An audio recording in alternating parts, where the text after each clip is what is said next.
Hello and welcome to easy grammar. আজ আমি একটা ভীষণ সুন্দর ফ্রেজ নিয়ে এসেছি। এই ফ্রেজটা কথা বলার সময় এমন একটা বিশেষ ক্ষেত্রে প্রয়োগ করতে হয় যে কারণে আমরা যদি এই ফ্রেজের ব্যবহার না জানি তাহলে কিন্তু আমাদের ইংরেজি শিক্ষা সম্পূর্ণ হবে না। তো ফ্রেজটা কি সেটা জেনে নেওয়ার আগে আমরা বরং বোর্ডে লেখা বাংলা বাক্যগুলো একটু পড়ে নিই আমাদেরই বোঝার সুবিধার জন্য। বোর্ডে লেখা বাংলা বাক্যগুলো দেখো এবং বিশেষ করে যে অংশটাতে আমি আন্ডারলাইন করে রেখেছি সেই দিকটাতে একটু কনসেন্ট্রেট করার চেষ্টা করো। আজ ওখানে যেতে পারবো না, তার পরিবর্তে আগামী সপ্তাহে যেতে পারি কিনা ভেবে দেখব। রিপোর্টটা আজ শেষ হবে না, তার চেয়ে কাল বিকেলের দিকে চেষ্টা করে দেখা যেতে পারে। তোমার বন্ধু বলেছিল আজ আসবে না, কিন্তু পরশু তার আসার সময় হতে পারে। আজ তার আসার সময় নেই, কিন্তু পরশু সে ফ্রি আছে, পরশু তার আসার সময় হতে পারে। আজ আর কেনাকাটা করা সম্ভব না, কাল দেখি পারি কি না। আজ হয়তো আমার লেট হয়ে গেছে, আমি আর বাড়ির লোকের সাথে কেনাকাটা করতে যেতে পারবো না, দেখি কালকে আমি তাড়াতাড়ি যদি অফিস থেকে ফিরি কালকে পারি কি না। এই যে চারটে বাক্য আমি তোমাদের পড়ে শোনালাম, এই চারটে বাক্যে একটা জিনিস কিন্তু পরিষ্কার, যখন আমাদের কেউ কিছু করতে বলছে আমরা কিন্তু তৎক্ষণাৎ সেটা করছি না, বরং ব্যাপারটাকে স্থগিত রেখে পরে করা যায় কি না বা পরে করব এমনটা বোঝাবার চেষ্টা করছি। একেবারে যে কারোর রিকোয়েস্ট আমরা রিজেক্ট করে দিচ্ছি সরাসরি তা না, কিন্তু তৎক্ষণাৎ করছি না, বরঞ্চ পরে করা যেতে পারে এমন একটা সম্ভাবনা আমরা উল্লেখ করছি। আর এই ব্যাপারটা যখন আমরা ইংরেজিতে বোঝাবো তখন আমাদের যে বিশেষ ফ্রেজটা ব্যবহার করতে হবে সেটা হচ্ছে to take a rain check. To take a rain check, এই to take a rain check ফ্রেজটা দিয়ে আমরা বোঝাতে পারি যে কেউ যখন আমাদের কোনো কিছু করতে বলে তৎক্ষণাৎ আমরা সেটা করি না ঠিকই, কিন্তু আমরা একেবারে রিজেক্টও করে দিই না যে করব না বলে, বরঞ্চ সেই ব্যাপারটা তখনের মতন স্থগিত রেখে পরে করা যেতে পারে এমন একটা সম্ভাবনা উল্লেখ করি।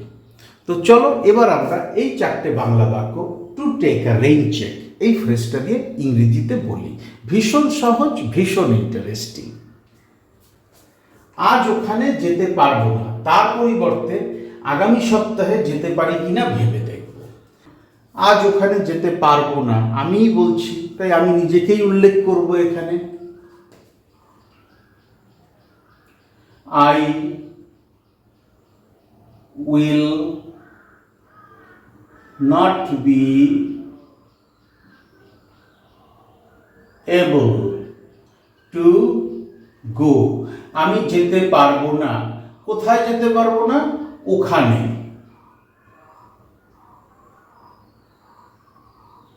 কবে যেতে পারবো না? আজ, টুডে। কমা দিয়ে দিলাম। তার পরিবর্তে আগামী সপ্তাহে যেতে পারি কিনা ভেবে দেখব। আমি ভেবে দেখব, আমি তার পরিবর্তে ভেবে দেখব। আই উইল পরিবর্তে ইনস্টেড, আই উইল ইনস্টেড। এইবার যেতে পারি কিনা ভেবে দেখব, এই অংশটাই আমি আন্ডারলাইন করে রেখেছি আর এই পার্টটাই আমি to take a rain check ফ্রেজটা দিয়ে প্রকাশ করব। I will instead take a rain check on next week. on next week কেন বসালাম? যে আগামী সপ্তাহে। আজ হবে না, আগামী সপ্তাহে হতে পারে। আগামী সপ্তাহে যেতে পারি কিনা ভেবে দেখবো বা যেতে পারবো কিনা দেখা যাবে। এটাই আমরা প্রকাশ করলাম টু টেক রেইন চেক ফ্রেজটা দিয়ে। তাহলে কি বোঝাচ্ছে আমাদের to take a rain check ফ্রেজটা? যে আমরা অনুরোধ পাওয়া মাত্র বা নির্দেশ পাওয়া মাত্রই কোনো কাজ করছি না, আবার সেটা একেবারে রিজেক্টও করে দিচ্ছি না, করব না এমনও বলছি না, তার চেয়ে কাজটা বা ব্যাপারটা তখনকার মতন স্থগিত রেখে পরে করা যায় কিনা বা পরে করা যেতে পারে এমন একটা সম্ভাবনার কথা প্রকাশ করছি বা বোঝাচ্ছি। আর এই ব্যাপারটাই আমাদের পরিষ্কারভাবে বুঝিয়ে দিতে সাহায্য করছে to take a rain check ফেস্টা। I will not be able to go there today, আজ ওখানে যেতে পারবো না। I will instead take a rain check on next week, আগামী সপ্তাহে যাওয়া যায় কিনা বা যেতে পারি কিনা ভেবে দেখব। রিপোর্টটা শেষ হবে না, তার চেয়ে কাল বিকেলের দিকে চেষ্টা করে দেখা যেতে পারে। আমাকে বলেছে কেউ রিপোর্টটা শেষ করো, আমি বলেছি রিপোর্টটা আজকে শেষ হবে না, আবার এমনটাও বলছি না যে আমি এটা শেষ করব না বা করব না। তার চেয়ে কাল বিকেলের দিকে চেষ্টা করে দেখা যেতে পারে, কাল বিকেলে আমি একটু ফ্রি আছি, তখন আমি রিপোর্টটা শেষ করার চেষ্টা করব বা চেষ্টা করে দেখব। তো চলো এটাও ইংরেজিতে লিখি এবং সেখানেও ব্যবহার করব to take a rain check এই ফ্রেজটা। The report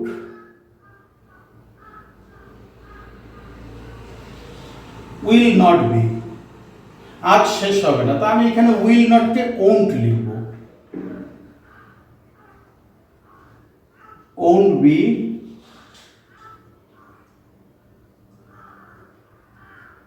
কমপ্লিটেড, শেষ হবে না। কবে শেষ হবে না? আজ, টুডে। তার চেয়ে কাল বিকেলের দিকে চেষ্টা করে দেখা যেতে পারে, এটাও তাই, আমি প্রথম সেন্টেন্সটার মতোই লিখব। আই উইল ইনস্টেড, এইবার ফ্রেজটা ব্যবহার করব, চেষ্টা করে দেখা যেতে পারে।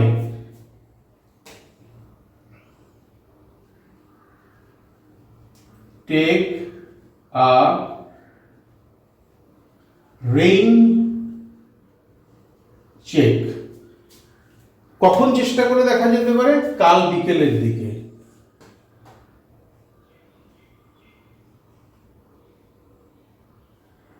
Tomorrow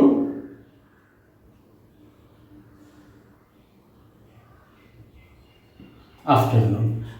the report won't be completed today, report আজ শেষ হবে না। আই উইল ইনস্টেড, তার চেয়ে আমি কাল বিকেলের দিকে চেষ্টা করে দেখব বা কাল বিকেলের দিকে চেষ্টা করে দেখা যেতে পারে। I will instead take a rain check tomorrow afternoon. এই যে কাল বিকেলের দিকে চেষ্টা করা যেতে পারে, অর্থাৎ কিনা এখন না করে পরে করার চেষ্টা করা যেতে পারে বা পরে কিছু করার সম্ভাবনা আছে, এমনটা বোঝাতেই আমি to take a rain check ফ্রেজটা ব্যবহার করছি। তোমার বন্ধু বলেছিল আজ আসবে না, কিন্তু পরশু তার আসার সময় হতে পারে। আজ সে আসবে না, হয়তো আমি তাকে আজ আসতে বলেছিলাম, তার জন্য অপেক্ষা করছি। আমার বাড়ির কোনো এক সদস্য আমাকে বলছে যে আজ তোমার বন্ধু বলেছিল যে সে আজ আসবে না, কিন্তু পরশু তার আসার সময় হতে পারে, অর্থাৎ কিনা আজ তার আসার সময় নেই, পরশু সে ফ্রি আছে, পরশু সে আসতে পারে। তোমার বন্ধু বলেছিল, ইয়োর ফ্রেন্ড সেইড, সে মানে বলা, আর বলেছিল পাস্ট টেন্স সেইড। কি বলেছিল? আজ আসবে না। কে আসবে না? সে আসবে না। That he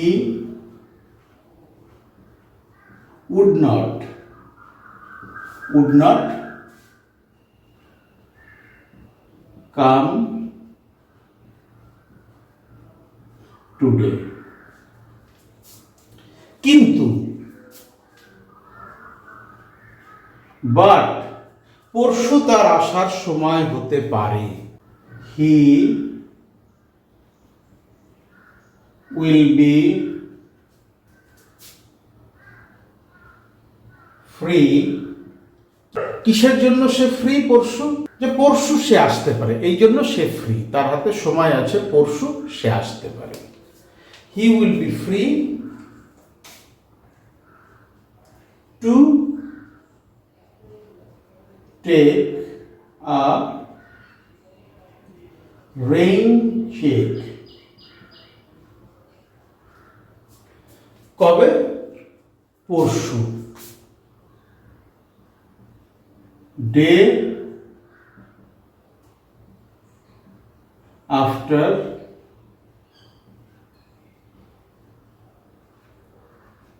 tomorrow. Your friend said that he would not come today. তোমার বন্ধু বলেছিল যে আজ সে আসবে না, কিন্তু পরশু তার আসার সময় হতে পারে, অথবা সে পরশু ফ্রি আছে, পরশু সে আসতে পারে। সেটাই আমি প্রকাশ করলাম যে বলা মাত্র তাকে হয়তো আমি রিকোয়েস্ট করেছি আজকে সকালে, কিন্তু রিকোয়েস্ট করা মাত্র সে আসছে না। আবার সে যে আমার কাজ সে যে আসবেই না এমনটাও বোঝাচ্ছে না। সে কি করলো, আমার যে রিকোয়েস্ট সেটাকে কিছু সময়ের জন্য স্থগিত রাখলো, স্থগিত রেখে পরে সেটাকে ফলো করার বা পরে সেই অনুযায়ী কাজ করার একটা সম্ভাবনা প্রকাশ করলো। আর এই ব্যাপারটাই আমি to take a rain check ফ্রেজটা দিয়ে প্রকাশ করলাম। আজ আর কেনাকাটা করা সম্ভব না, দেখি কাল পারি কিনা। It is not possible, কি পসিবল নয়, কেনাকাটা করা, to do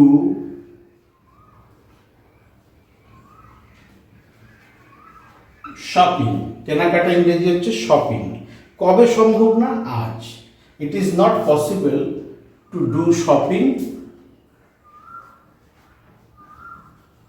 today.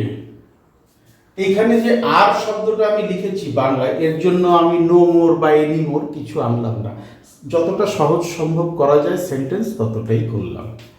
It is not possible to do shopping today, কাল দেখি পারি কিনা। ইনস্টেড আই উইল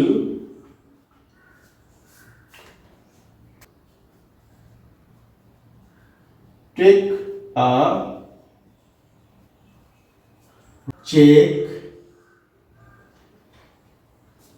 কবে, কাল।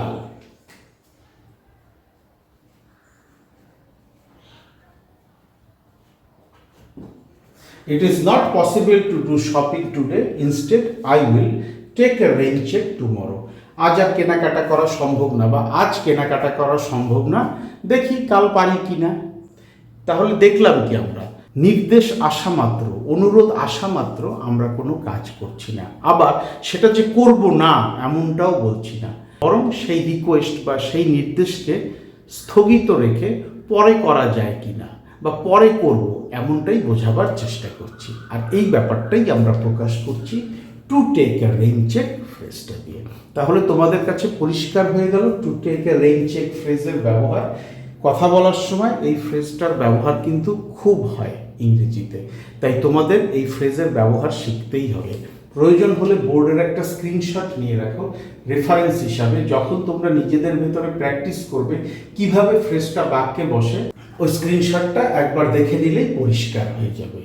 ভীষণ সহজ, এখানে খুব জটিল কিছু নেই, প্র্যাকটিস করলে এর চেয়ে সহজ আর কিচ্ছু নেই। ফ্রেজের ব্যবহার ভালোভাবে শিখতে গেলে যেটা করতে হয় সেটা হচ্ছে প্র্যাকটিস। কারণ কি, ওয়ার্ড টু ওয়ার্ড ট্রান্সলেট করলে এই ফ্রেজের কোনো অর্থই দাঁড়ায় না, তাই এই ফ্রেজগুলোকে একটু মেমোরাইজ করতে হয়, আর কোন কোন ক্ষেত্রে এদের ব্যবহার করতে হয় সেটা মনে রাখতে হয়। তাই প্র্যাকটিস করলে এর ব্যবহার একদম জলের মতন সহজ হয়ে যায়, তখন আর সঠিক জায়গা মতন ফ্রেজটা ব্যবহার করতে কোনো অসুবিধা হয় না। যাই হোক, কোথাও যদি বুঝতে অসুবিধা হয়, আটকে যায়, আমার ভিডিওর কমেন্ট সেকশনে লিখে জানাও। ডেসক্রিপশন বক্সে আমার ইমেল অ্যাড্রেস দেওয়া আছে, চাইলে সেখানেও আমার সাথে যোগাযোগ করতে পারো। Thank you so much for your time and attention and have a nice day.